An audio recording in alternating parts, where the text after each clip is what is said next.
Au plaisir de vous retrouver, mesdames, messieurs. Nous allons tout de suite prendre la direction de la cité Fenêtre Mermoz, d'où le chef de l'État, son Excellence le Président de la République, s'adresse à la nation, le président Macky Sall, que je vous propose d'écouter tout de suite.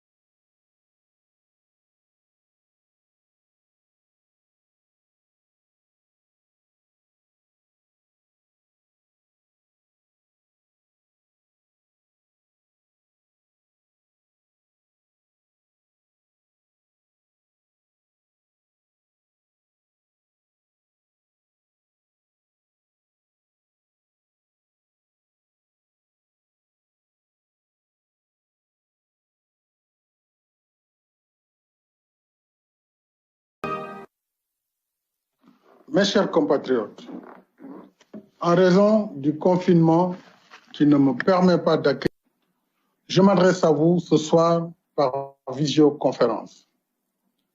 3 mois après la proclamation de l'état d'urgence, le 23 mars 2020, je souhaite vous entretenir du chemin parcouru et de nos perspectives dans notre lutte contre la pandémie à coronavirus COVID-19. Cette lutte, chacune et chacun de nous en supporte le coût parce que nous la menons. 30 000 personnes affectées par la pandémie COVID-19, dont plus de 15 000 décédés. Notre pays en était à un total de 79 malades, 8 guéris, 0 décès et 71 patients sous traitement. À la date d'aujourd'hui, la maladie a atteint plus de 10 100 000 personnes à travers le monde et causé plus de 502 000 décès. Notre pays totalise 6 698, plus de 726 000 appels d'alerte. Nous avons réalisé plus de 78 338 tests. 24 824 contacts ont été suivis par nos services. Le taux de létalité au Sénégal est de 1,5% contre une moyenne africaine de 2,5% et de 5,2% au niveau mondial. Le Sénégal affiche un taux de guérison de 64,8% contre une moyenne africaine de 48% et mondiale de 50%.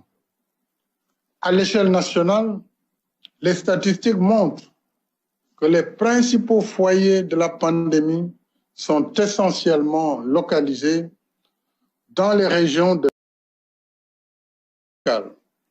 paramédicales et au personnel de soutien pour leurs compétences, leur engagement et leur disponibilité.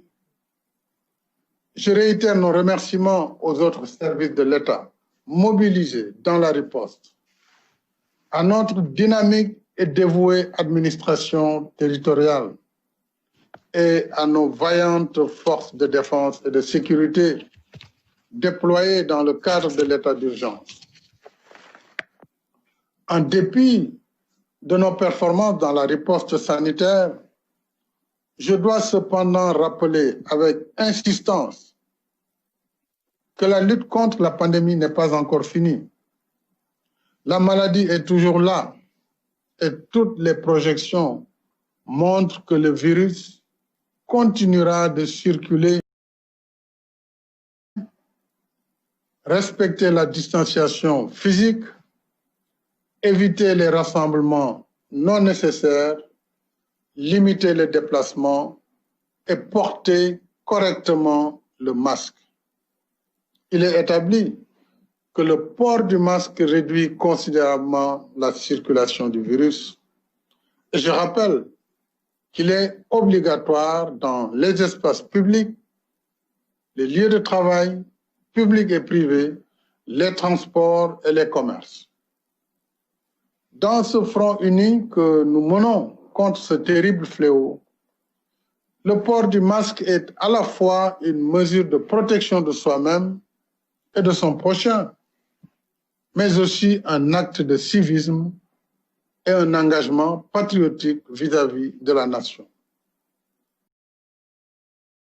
Communauté. Veillons particulièrement aux personnes âgées et à celles souffrant de certaines pathologies, parce qu'elles sont les plus vulnérables aux formes sévères de la maladie. J'appelle une fois de plus à ne pas stigmatiser les malades de la COVID-19. Un malade mérite compassion, pas la stigmatisation. Stigmatiser un malade, c'est ajouter de la souffrance à la souffrance. C'est faire offense aux valeurs socio-culturelles et religieuses qui nous enseignent de traiter les autres comme nous voudrions être traités et de ne pas faire aux autres ce que nous ne voudrions pas. Force Covid-19, dotée de 1 000 milliards de francs CFA pour financer le programme de résilience économique et sociale.